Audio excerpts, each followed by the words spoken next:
जय गणेश दोस्तों।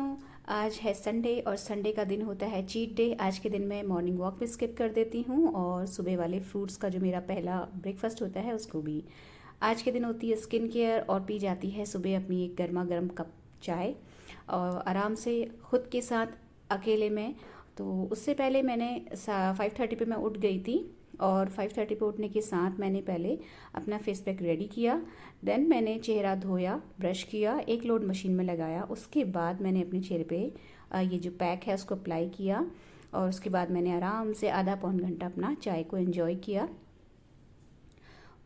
उसके बाद फिर मैं अपने पैरों की सफाई पे लग गई। बहुत ज़्यादा ऐसा मेरा सिस्टमेटिक ढंग से पेडिक्योर का कोई वो नहीं है। सिंपली मैं थोड़ा सा गुनगुने से तेज़ गर्म पानी में पैरों को डिप करके उनकी क्लीनिंग कर लेती हूँ और हो गया मैनिक्योर पेडिक्योर। तो उससे पहले मैं अपनी जो नेल पेंट लगी हुई है उसको क्लीन कर लूँगी और उसके बाद पैरों को डिप करूँगी। फिर उसके मतलब इस काम में मुझे लग जाता है आधा घंटा, क्योंकि आप 10 मिनट पैरों को हाथों को डिप करोगे, उसके बाद उनको साफ़ करोगे एक एक करके, तो आधा घंटा आराम से लग जाता है। और मैं कोशिश यही करती हूँ कि कम से कम महीने में एक बार और नहीं तो 2 बार इस काम को कर लूँ। और नेल पेंट मैं इसीलिए अवॉइड करती हूँ हर समय पैरों और हाथों पे लगाना। कहीं जाना होता है तो नेल पेंट लगा लिया और उसको तब तक लगे रहने देती हूँ जब तक कि वो हाथों में अच्छी लग रही है और वो उखड़ने लगती है ना इधर उधर से, फिर मैं उसको रिमूव कर देती हूँ और उसके बाद फिर नेल पेंट अप्लाई नहीं करती रेगुलर बेसिस पे। मतलब नेल पेंट को लगे नहीं रहने देती हाथ पैरों पे। तो ये अपना हाथ पैरों की क्लीनिंग करने के बाद फिर मैंने अपना झाड़ू पोछा जो रूटीन का काम है वो किया, नहाना धोना, कपड़े छत पे डालना और उसके बाद में फिर आ गई किचन में। अभी जो है इस वक्त में ब्रेकफास्ट हमारा निपट चुका है और मैंने लंच रेडी कर दिया है। और लंच में आज बनी है सिंपल सी मूंग की दाल की खिचड़ी, क्योंकि आज रात को खाना बाहर है। तो जब खाना बाहर होता है तो हम लोग कोशिश करते हैं कि घर में जो जो भी हम मील लेके निकलें वो लाइट हो, जिससे कि रात को अगर हैवी खा भी लिया तो नेक्स्ट डे प्रॉब्लम नहीं होती है, पेट हैवी नहीं रहता है। तो यहाँ पे मैं लंच मेरा बन चुका था और मैंने जो है अपने ब्रेकफास्ट के बर्तन फिर लगा लिए जगह पे। और खिचड़ी के साथ में मैंने एक पपाया भी काट लिया था, क्योंकि आज मॉर्निंग में फ्रूट्स नहीं लिए थे तो दिन में मैंने फ्रूट्स कट कर लिए थे। और इसके बाद मैंने जो है लंच के बर्तन नहीं धोए, क्योंकि ऐसा सच कुछ बहुत ज़्यादा ढेर था नहीं और मुझे अभी किचन को छोड़ के जाना नहीं है, क्योंकि मुझे एक जो बहुत ज़रूरी काम करना है वो है परवल वाली नमकीन बनाना। एक्चुअली मुझे बेटी को भेजना है थोड़ा सा खाने पीने का सामान, तो उसने ही बोला है, उसकी ही फरमाइश पे परवल वाली जो नमकीन होती है ना, मूंगफली और ये सब डाल के वो उसको भेजनी है। और जो जन्माष्टमी का पाक बनाया था वो भेजना है और उसके साथ ही ड्राई फ्रूट्स के लड्डू भी मैं बनाऊंगी, उसको बहुत पसंद है। तो आज इतना ही हो पाएगा, क्योंकि और भी ज़रूरी इधर उधर के छोटे मोटे काम हैं, तो मैं एक एक करके एक एक दिन लेके काम को चल रही हूँ। तो आज पहले लैया वाली नमकीन बनाएंगे और उसके बाद बनाएंगे ड्राई फ्रूट्स के लड्डू नेक्स्ट डे। तो यहाँ पे मैंने ये जो बड़ी सी लोहे की कढ़ाई रख दी है एक, और इसमें मस्टर्ड ऑयल डाला है। और सबसे पहले मैं डाल रही हूँ यहाँ पे ये कच्ची वाली मूंगफली। तो मैंने यहाँ पे 200 ग्राम मूंगफली लाई थी, मैंने पूरी ही डाल दी। अच्छी क्वांटिटी में उसको नमकीन भेजनी है। और जो ये लैया वाली नमकीन होती है ये इतनी ज़्यादा, मतलब क्या कहना चाहिए उसको, एडिक्टिंग होती है कि खाओ तो खाते ही चले जाओ। तो उसको छोटी मोटी मंचिंग करने के लिए चाहिए होता है इस तरीके का सामान, और वो बाज़ार से खाना कम ही पसंद करती है लेके। तो ये मैं बाहर आ गई हूँ। यहाँ पे मेरा ये जो है धनिया सूख रहा है और आज थोड़ी सी धूप थी तो मैंने धनिया जो है, धनिया सूखा धनिया, इसको सुखाने के लिए धूप लगाने के लिए रख दिया। और फिर मैंने यहाँ से कड़ी पत्ता तोड़ा। तो ये कड़ी पत्ते का जो पेड़ घर में लगा हुआ है इसकी वजह से बहुत ज़्यादा सुख है, बहुत सारी रेसिपीज़ में भी काम आता है और हेयर केयर के लिए भी मैं इसको यूज़ कर लेती हूँ। मतलब बहुत सही रहता है। कड़ी पत्ते का अगर पेड़ आपके अपने घर में है तो आपको इधर उधर से ढूंढने के लिए जाना नहीं पड़ता। तो यहाँ पे मैंने एक ढेर सारा जो है उसकी डंडियाँ तोड़ ली। ये भी उस बेटी की ही फरमाइश है कि मम्मी बहुत सारा कड़ी पत्ता डाल के तब नमकीन बनाइएगा ये वो। तो यहाँ पे मैं कड़ी पत्ते का पूरा पेड़ ही सफ़ा कर दिया मैंने। तो उसके बाद फिर मैं आ गई हूँ किचन में और यहाँ पे मैं कड़ी पत्ते को धो रही हूँ। तो पहले मैंने सोचा कि इसी तरीके से धो लेती हूँ, मतलब पूरा पूरा पत्ता होकर के। फिर क्या हुआ ना, इसके जो पत्ते हैं वो टूट टूट के सिंक में गिरने लगे।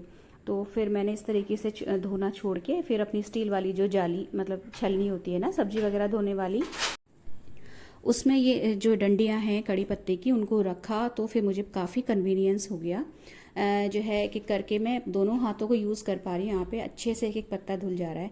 एक्चुअली वो जो है पेड़ मेन गेट पे लगा हुआ है, तो जो है बाहर से डस्ट वगैरह आती है और मतलब बाइक्स वगैरह भी चलती हैं, तो काफ़ी उसमें पोल्यूशन के भी मुझे लगता है कि गंदगी लगी रहती होगी, इसलिए इनको अच्छे से धोना बहुत ज़रूरी है। अब चूंकि ये तेल में जाएंगे तो इनको धो के निखार के सुखाना भी उतना ही ज़रूरी है, नहीं तो फिर ये तेल में जाके बहुत ज़्यादा मतलब मॉइस्चर रहेगा तो फिर दिक्कत हो जाएगी। तो इसके बाद मैं इनको सुखाने के लिए निखारने के लिए रख दूँगी। और जब तक मेरी यहाँ पे मूंगफली धीमे धीमे सिक रही है, बहुत ही हल्की फ्लेम मैंने यहाँ पे मतलब करी हुई है, जो सबसे छोटी वाली गैस है उस पर रखा हुआ है। और मूंगफली का प्रॉपर तरीके से सिकना भी बहुत ज़रूरी है, क्योंकि बिल्कुल मॉइस्चर फ्री उसको मुझे करना है। तो यहाँ पे बूंदें पड़ने लगी थी और मुझे आवाज़ आ गई थी टीन शेड से, तो फिर मैं जो बाहर धनिया सुखाने रखा था उसको वापस ले आई। एक्चुअली मैं 2-3 दिन से इसको बाहर रख रही हूँ और इसका मुहूर्त नहीं निकल पा रहा है। तो उसके बाद जो मैंने पहला काम किया ना, वो ये किया कि जो कड़ी पत्ते इनको फैला दिया मैंने इसी टॉवल के ऊपर, जिससे कि इसका जो पानी है वो निखर जाए। मतलब जितना पॉसिबल हो सके उतना ही, मतलब ये जो है इसको इसकी जो पत्तियां हैं वो मॉइस्चर फ्री हो जाएं। तो मूंगफली भी मेरी बढ़िया से सिक चुकी थी, वो जो एक छन छन की आवाज़ आती है ना वो आने लग गई थी। तो इसी ऑयल में मैं बाकी का काम भी करूँगी। तो मूंगफली बढ़िया से सीखने के बाद फिर मैं अब इसमें आगे के काम में लग रही हूँ। तो ऑयल मैंने इसमें और ज़्यादा ऐड नहीं किया, काफ़ी मतलब इसमें ऑयल था और बहुत ज़्यादा ऑयल की सही बताऊँ तो इसमें ज़रूरत पड़ती नहीं है, इसीलिए बहुत खाने में हल्की और इजी टू डाइजेस्ट होने वाली नमकीन है। और यहाँ पे जो है कड़ी पत्ता अच्छे से मेरा सूख चुका है, तो मैं इसकी जो पत्तियाँ हैं उसको डंडी से अलग कर रही हूँ। और बहुत सारा कड़ी पत्ता है और ये सारा का सारा ही मुझे डालना है। तो यहाँ पे मैं अभी सबसे पहले तेल में जो छोड़ रही हूँ वो है मोटी वाली राई। मोटी और पतली जो भी है आपके पास वो डाल सकते हैं, कई लोग ज़ीरा भी डालते हैं। तो मैंने यहाँ पे मोटी वाली राई डाली है, उसको तड़कने का अच्छे से मतलब वेट किया है मैंने। और जब ये अच्छे से तड़क गई उसके बाद इसमें हम कड़ी पत्ता ऐड कर देंगे। तो कड़ी पत्ता डालना है तो उसके बाद उसे हमें धीमी आंच में देर तक सेकना है, जिससे कि जो उस मतलब थोड़े से क्रिस्प हो जाए, उनका मॉइस्चर जो है ख़त्म हो जाए, मतलब जो कहना चाहिए ना मतलब पत्ते सूख से जाएँ। तो होता क्या है, इस तरीके से ऑयल में कड़ी पत्ते को सेकने से उनका जो कलर है ना वो भी नहीं जाता, वो ग्रीन के ग्रीन बने रहते हैं और करारे भी हो ही जाते हैं। तो इस काम में मुझे 2-3 मिनट और लगेंगे। और मुझे लग रहा था यहाँ पे जो है गैस तेज़ हो रही है या जल ना जाए पत्ते, तो फिर मैंने यहाँ पे थोड़ी देर के लिए गैस की जो फ्लेम थी उसको बंद कर दिया था और फिर थोड़ी देर बाद उसको फिर मैंने ऑन कर लिया था, जिससे कि पत्ते मेरे जलने से बच जाएँ। तो यहाँ मुझे पहले पत्ते ज़्यादा लग रहे थे तो फिर कुछ डंडियाँ मैंने छोड़ दी थी, लेकिन फिर मुझे समझ में आ गया सेकने के बाद कि नहीं नहीं ये ठीक है। तो बचे हुए जितनी भी डंडियाँ थी मैंने सारे पत्ते तोड़ के इसमें ऐड कर दिए। तो इस पत्ते को ही सेकने में मुझे 3-4 मतलब 2-3 मिनट तक कम से कम इसको लगातार चलाते हुए सेकना है, क्योंकि नीचे जो पत्ता देर तक रह जाएगा वो जल जाएगा, कलर भी चेंज हो जाएगा और पूरी नमकीन में हल्की सी जो जलने की स्मेल होती है ना वो आती रहती है। तो इस नमकीन को बनाने का और अच्छा बनाने का एक ही मूल मंत्र है, कंटिन्यूअसली चलाते रहो, चाहे कड़ी पत्ता हो चाहे लैया हो। तो बस इसको अच्छे से सेक लेंगे हम। करारा होने के बाद फिर हम इसमें डालेंगे लैया। तो कड़ी पत्ता सेकने के बाद मैंने बीच में हल्का सा एक जगह बनाई और उसमें मैंने डाल दी हल्दी, जिससे कि हल्दी जो है कलर अच्छा आ जाता है अगर आप तेल में हल्दी डाल दो। उसके बाद मैंने इसमें सीधे लैया ऐड कर दी। तो ये मेरे ख्याल से 400 ग्राम का पैकेट था, तो मैंने ये पूरा नहीं डाला है, इसको मैं आधा ही डालूँगी, काफ़ी सारी नमकीन हो जाएगी क्योंकि मूंगफली भी ऐड करनी है। तो आप यहाँ पे देखिए इतना बढ़िया कलर आ जाएगा ना, हल्दी को तेल में पका लेने से बहुत ही अच्छा कलर हल्दी जो है वो देती है। फटाफट पूरी नमकीन में इस को मतलब मिक्स कर लेंगे, जैसे कि जो हल्दी है सब तरफ लग जाए सारी लैया में। हल्के हल्के हाथों से इसको हमें मिक्स करना है और यहाँ पे अब लगातार चलाने वाला काम स्टार्ट हो जाता है, क्योंकि लैया होती है बहुत हल्की और एकदम से जलने लगती है। तो यहाँ पे जो है मतलब इसको लगातार चलाते हुए इसको सेकना पड़ता है, छोड़ के आप बहुत देर के लिए नहीं जा सकते। तो मैं यहाँ पे इधर उधर के काम भी निपटाती जा रही हूँ, ऐसा नहीं है कि लगातार इसी में ही लगी हुई हूँ, कुछ कुछ मिनट के लिए छोड़ दे रही हूँ लेकिन ज़्यादा देर के लिए नहीं। तो यहाँ पे लैया जो है अच्छे से करारी हो गई, मुझे मतलब रोज़ से ज़्यादा मेहनत करके इसको सेकना है, क्योंकि इसको जाना है नमकीन को जयपुर। तो ये यहीं से अच्छे से क्रिस्पी हुई हुई होनी चाहिए, इसका मॉइस्चर बिल्कुल ख़त्म करके भेजना है मुझे, क्योंकि ये फिर क्या थोड़ा बहुत खुलता रहता है पैकेट, तो ये एकदम से सील जाती हैं। तो लैया जो है बढ़िया से, मतलब जो एक आवाज़ आती है ना कढ़ाई में जब क्रिस्प हो जाती है चीज़ छन छन की, उस तरीके की आवाज़ आने लगी। और बीच में से मैंने एक दो उठा के चखी तो बिल्कुल बढ़िया करारी क्रिस्प हो गई थी। तो उसके बाद फिर मैंने इसमें ऐड कर दी मूंगफली, और इसको मैं दे रही हूँ एक बहुत बढ़िया वाला मिक्स, और सारी मूंगफली जिससे कि नमकीन में जो है वो एक अच्छे से मिलजुल जाएँ। और इसके बाद ही मैंने इसमें नमक भी ऐड कर दिया था, जो मतलब शूट होना रह गया, मतलब मैं कैमरा लगाना भूल गई थी। तो फिर जो है नमक हमें इसी स्टेज में इसमें मिला लेना है, गरम गरम में ही, गरम गरम लैया में ही अगर नमक डालेंगे तो अच्छे से चिपक जाता है पूरी नमकीन में। और ठंडे में अगर डालेंगे ना तो फिर वो नीचे बैठ जाता है इधर उधर, मतलब कहने का है कि वो नमकीन में मिक्स नहीं हो पाता। तो नमक ही इसमें मैं सिर्फ डालती हूँ, इसके अलावा मैं इसमें मिर्च वगैरह कुछ भी नहीं डालती हूँ। काली मिर्च भी डालते हैं लोग, कई लोग, मैं नहीं डालती, सिर्फ सादा नमक और कुछ नहीं, बस। उसके बाद इसको नमकीन हमारी रेडी हो गई। तो उसके बाद मैं अभी बैठ गई हूँ आराम से, थोड़ी देर सुस्ता रही हूँ, पानी वानी पी रही हूँ। तो अब यहाँ पे जो है आप अपनी ही स्किन को देख के मैं खुश हुई पड़ी हूँ, क्योंकि फेस पैक मैं 2-3 दिन से लगातार ही लगा रही थी, और अपना बालों में भी कलर बढ़िया आ गया है, ये देख देख के मैं संतुष्ट हूँ। तो यहाँ पे बड़ा सेटिस्फेक्शन सा हो रहा है कि हाँ बढ़िया हो गई हमारी स्किन।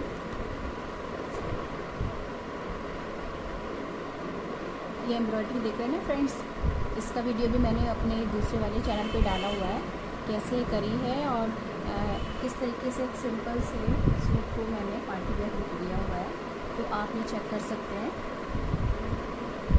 और आज रात की पार्टी में इसको पहनूंगी, इसको जब स्टाइल करूँगी तब आप देखिएगा। तो लैया वाली नमकीन बनाने के बाद जो आज का मेरा मेजर टास्क था वो था प्रेस के ढेर को निपटाना। हो क्या रहा है, आजकल बेटी का स्कूल मतलब एग्ज़ाम चल रहे हैं, तो काफ़ी छुट्टियों के बीच में पेपर हो रहा है, तो यूनिफॉर्म प्रेस करने का ऐसा प्रेशर है नहीं। तो जब यूनिफॉर्म प्रेस करनी होती तो लगे हाथ और कपड़े भी प्रेस हो जाते हैं, नहीं तो कपड़ों का मुहूर्त निकल नहीं पाता। तो इसीलिए वो जो है थोड़ा थोड़ा आलस करते करते कपड़ों का जो ढेर है वो बढ़ता चला गया। तो वो मुझे आज हर हाल में निपटाना है, मतलब कोशिश करनी है कि मैक्सिमम कर लूँ, और नहीं तो पूरा ही ढेर ख़त्म करूँ, फिर उसके बाद देखी जाएगी। तो जहाँ फ्रंट में एम्ब्रॉयडरी है ना, वहाँ पे छोटे छोटे मिरर्स भी लगे हुए हैं और छोटे छोटे बीड्स लगे हुए हैं, तो वो ख़राब ना हो जाए, इसके लिए मैंने जो है हैंकी लगा के उसके ऊपर प्रेस करी है। तो प्रेस करने का जो मेरा काम है वो कंटिन्यू मुझे आई थिंक 1 घंटा लग गया था। 1 घंटे तक मैं उठी नहीं, और मैंने सोच के रखा हुआ था कि आज डिनर वगैरह का काम है नहीं, डिनर मतलब रात को हमारा भारी है, तो इसलिए मैं आज इस काम को ख़त्म कर लेती हूँ। तो इसी बीच में हस्बैंड का फ़ोन आ गया कि भाई मैं घर नहीं आ पा रहा हूँ, मेरा टिफ़िन लगा दो।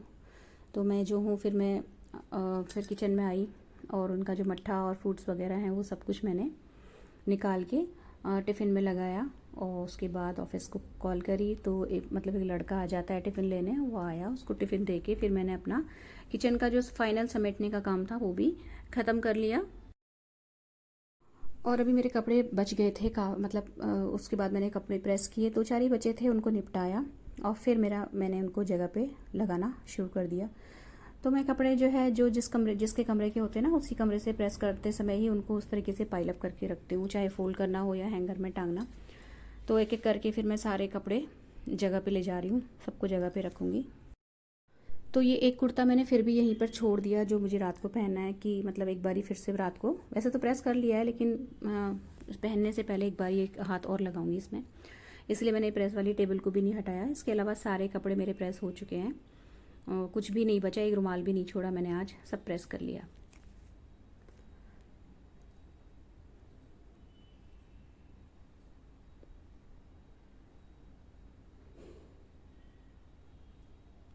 तो अब तक थोड़ी सी थकान भी हो ही चुकी थी, क्योंकि लंच के बाद नहीं तो मैं जो रेस्ट करती हूँ वो टाइम मेरा निकल गया, और फिर लगातार ही कंटिन्यू सुबह से खड़े खड़े खड़े खड़े, और फिर आज प्रेस का भी काम बहुत सारा था। तो अब सीधे चाय पियेंगे पहले, उसके बाद रेस्ट करेंगे, अगर मन करा तो, नहीं तो फिर आगे का काम कंटिन्यू करते रहेंगे।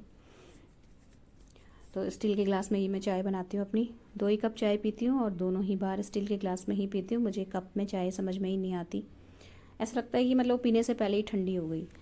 तो अब ये चाय फटाफट मेरी बन जाएगी, उसके बाद हम चाय पियेंगे। और इस वक्त तक मुझे थोड़ी थोड़ी ना भूख भी लगने लगी थी, क्योंकि मैंने दिन में लंच आज करा नहीं था। सुबह आलू के पराठे बने थे तो वो बहुत हैवी सा हो गया था और दिन में, इसलिए मेरा लंच करने का मन नहीं करा। लेकिन अब इस वक्त तक आते आते, मतलब इस वक्त 4:30 अराउंड हो रहा है, 4:45 समथिंग, तो अब लगने लगी है मुझे भूख। तो इसलिए मैं आज थोड़ी सी चाय अपने लिए बढ़ा के बना रही हूँ। और सुबह का मेरा एक आलू का पराठा बचा हुआ है,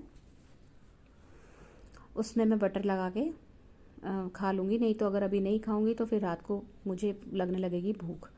और बाहर है खाना तो कब होगा कब नहीं होगा कुछ पता नहीं है, तो इसलिए मैं अभी अपना एक पराठा खा लूँगी। और मुझे इस वक्त इतनी थकान और इतनी भूख सी लग रही ना कि मैंने अभी जो दही जमाने वाला काम होता है ना वो करा ही नहीं, सीधे अपनी चाय में ही मैं बनाने के लिए आ गई। तो चाय बना के आराम से हमने चाय पी है। उसके बाद जो एक काम है वो है ज़रूरी, नेल पेंट लगाना।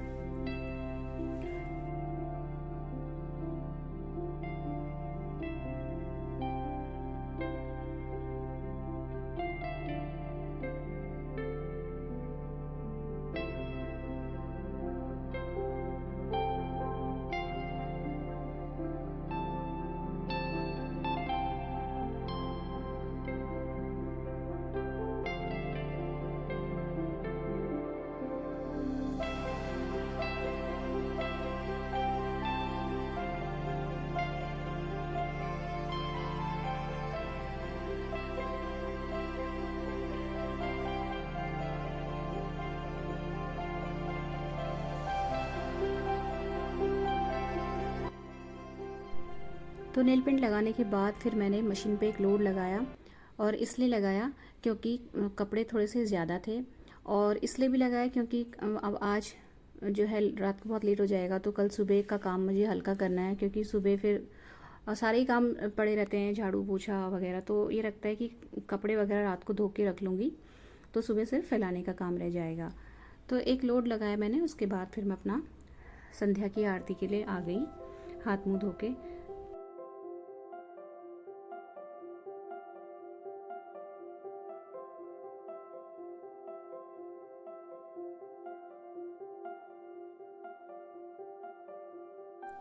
तो संध्या आरती करने के बाद फिर मैंने दूध खाली करना, मलाई निकालना, दही जमाना और बेटी को दूध वगैरह देने का काम ख़त्म कर लिया था। मतलब किचन को जो फाइनल वाइंड अप करना होता है वो कर लिया था, जिससे कि मैं फिर किचन की तरफ से फ्री हो जाऊं। और मैंने भी नाइट सूट पहन लिया है, जिससे कि जो कपड़े मैंने पहने हुए हैं वो भी धुल जाएं और जो है मेरा नेक्स्ट डे का काम थोड़ा सा कम हो जाए। बस इसके बाद मुझे कुछ काम ऐसे स्पेसिफिकली है नहीं, अपना ही तैयार होने का काम रह जाएगा। तो इसलिए मैंने अपने जो दिन भर के पहने हुए जो सूट था वो भी वॉशिंग मशीन में डाल दिया और मैंने ये नाइट सूट पहन लिया है। तो अभी 7 ही बज रहा था, तो मेरे पास काफ़ी टाइम था अभी, क्योंकि मुझे 8:30 पे हम लोग को निकलना है। तो फिर मैं अपने चिर परिचित फेवरेट काम में आ गई हूँ, लग गई हूँ फिर से। अपना जो मैं अब इस वक्त साड़ी से जो कुशन बना रही हूँ ना, आप लोगों के साथ मैंने शेयर किया हुआ था पहले, तो उसी काम को मैं कंप्लीट करने में जुटी हुई हूँ। मुझे वो काम बहुत जल्दी मैं उसमें करने की कोशिश कर रही हूँ कि जितनी जल्दी हो सके उतनी जल्दी मैं इस काम से फ़ारिग हो जाऊँ। तो वही काम कर लेते हैं फटाफट। अभी मेरा थोड़ा बहुत कटिंग और स्टिचिंग रह गई है इसी में, तो उस काम को मैं निपटा लेती हूँ पहले। तो ये आपको मैं दिखा रही हूँ कि कैसे मैं जो हूँ, साथ के साथ मेरी जो है ट्यूटोरियल भी यहाँ पे शूट हो रहा है ना, तो यहाँ पे मैं वही बता रही थी कि कैसे क्या करना है। तो वो तो आपको मिल ही जाएगा अब मेरे नेक्स्ट वाले चैनल में। तो बस सिंपली कुछ नहीं है यहाँ पे, ज़्यादा ऐसा टफ़ काम नहीं है, बहुत ही इजी है। जो बिगनर या जो सीधी सीधी सिलाई रखना जानते हैं ना, वो भी इस काम को कर सकते हैं। तो बीच में मेरी बेटी आके अपना कुछ सामान लेके गई है।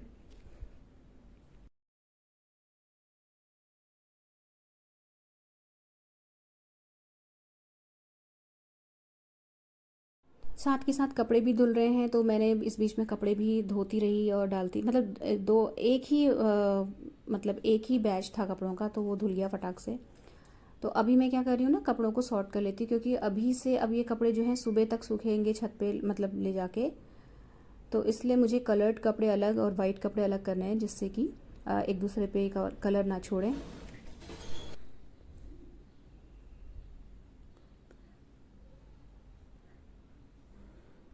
तो अभी कपड़ों का काम हो गया ना, तो सुबह के लिए काफ़ी आराम हो जाता है। क्योंकि अगर आप 15-20 मिनट आधा घंटा लेट भी उठे ना, तो फिर कोई इश्यू नहीं है, क्योंकि आपका एक बहुत बड़ा काम यहाँ पे हुआ पड़ा है। तो मैं इसलिए इनको यहीं पर सॉर्ट कर ले रही हूँ, क्योंकि अगर मैं इनको एज इट इज़ उठा के बाल्टी में ही रहने दूंगी ना, तो ये सिकुड़ जाएंगे सुबह तक, मतलब बुरी तरीके से श्रिंक हो जाएंगे। और झटकार के झाड़ के इस तरीके से मैं इनको फैला दे रही हूँ ना, इस तरीके से, तो ये सुबह तक ऐसे बिल्कुल स्ट्रेट मिलते हैं कपड़े। मतलब इनमें कोई सिकुड़न या इस तरीके की कोई स्मेल भी नहीं रहती, क्योंकि खुले खुले मैंने यहाँ पे रख दिए हैं। बस इसके बाद फिर मैंने अपना फेस वॉश किया और उसके बाद हम हो गए तैयार। अभी हस्बैंड नहीं आए हैं, मैं तैयार हो जाती हूँ, उसके बाद ही वो एंड में पहुँचते हैं। तो फिर मैंने यहीं पर इसके बाद जो है अपना कुर्ता जो प्रेस करने के लिए छोड़ा हुआ था उसको आयरन किया, और फिर मैं तैयार होने के लिए चली गई। तो ये क्लिपिंग तैयार होने के बाद की है, तो मैं अभी भी कन्फ्यूजन में हूँ कि बाल खोलूँ या थोड़े से एक मतलब क्लच, छोटा सा क्लच लगा के टाई कर लूँ उनको। और ये वही वाला कुर्ता है जो मैंने आपसे बोला था कि मैं पहनूंगी तो आपको ज़रूर दिखाऊंगी। इसकी स्लीव्स की एम्ब्रॉयडरी मैंने खुद से की है, कुर्ता भी खुद से स्टिच किया है। तो स्लीव्स की जो एम्ब्रॉयडरी है उसका पूरा ट्यूटोरियल आपको मेरे दूसरे चैनल में मिल जाएगा। और इसके साथ मैंने पेयरअप किया है इस तरीके के वाइट फ्लैट्स। और ये जो कुर्ता है इसकी स्टिचिंग भी मैंने खुद से की है। झुमके मिंत्रा से हैं, और इसका भी लिंक मैंने अपने एक शॉर्ट्स में दिया हुआ है। तो इसके बाद हम चले गए थे और रात को आए थे 1-1:30 बजे। तो यहाँ पे मैंने एक बार बाल जो है बांध के भी देखे, लेकिन फिर मुझे खुले वाली ही समझ में आया, तो मैं बाल खोल के ही गई थी। तो अगर आपको मेरा ये वीडियो अच्छा लग रहा है और कुछ भी अच्छा लगा, इस वीडियो में कुछ भी रिलेटेबल लगा, तो प्लीज़ प्लीज़ प्लीज़ वीडियो को लाइक ज़रूर कीजिएगा और चैनल को सब्सक्राइब करके मेरे को जो है थोड़ा सा सपोर्ट दीजिएगा, थोड़ा सा मेरा हौसला बढ़ाइएगा, और प्लीज़ वीडियो को लाइक ज़रूर कीजिएगा। Thank you.